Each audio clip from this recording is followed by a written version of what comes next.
రాజులకు రాజు ప్రభులో ప్రభు అయిన యేసుక్రీస్తు నామంన మీకు శుభములు. ఈరోజు దేవుడు మనకు అనుగ్రహించిన వాక్య ధ్యానము ప్రవక్త అయిన యెషయా రాసిన గ్రంథము 40వ అధ్యాయము 9వ వచనము.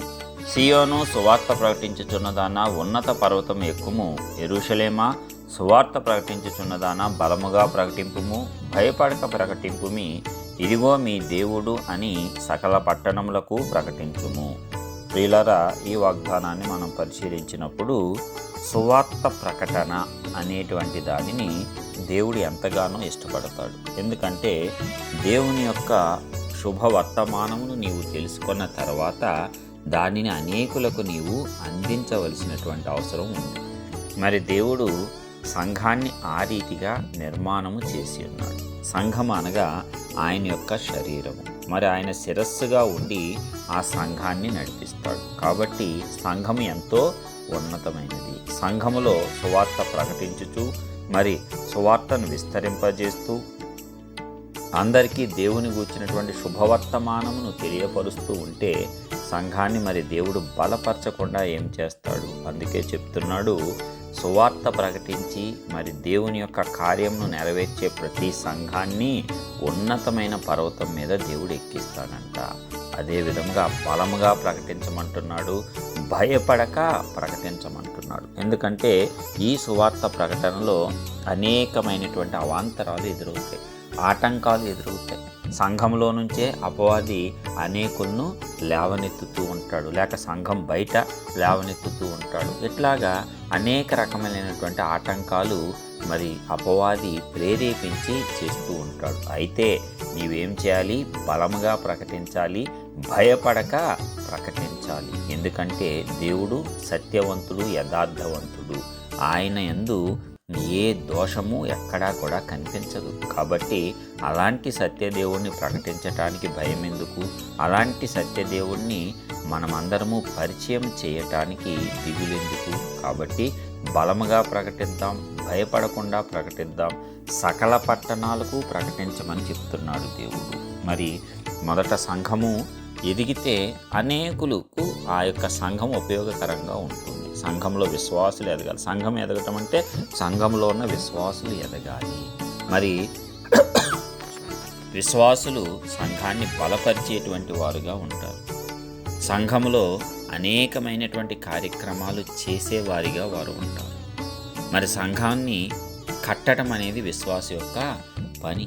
మరి దానికి చేయూతగానే సంఘ కాపరి ఉంటాడు తప్పిస్తే మిగతా పని అంతా చేయవలసింది విశ్వాసులే. మరి ఈ రీతిగా దేవుడు అన్నిటినీ కలిపే సంఘం అంటున్నాడు. విశ్వాసులు, కాపరి కలిపి సంఘం అవుతుంది. కాబట్టి ఆ సంఘాన్ని దేవుడు హెచ్చిస్తానంటున్నాడు. దేవుని యొక్క శరీరాన్ని దేవుడు హెచ్చించటానికే ఎల్లప్పుడూ చూస్తాడు. కాబట్టి సువార్త ప్రకటించుటలోను, సువార్తను ప్రచురించుటలోను, సువార్తను అనేకులకు చేరవేయుటలోను సంఘం యొక్క పాత్ర చాలా కీలకమైనది సంఘములో.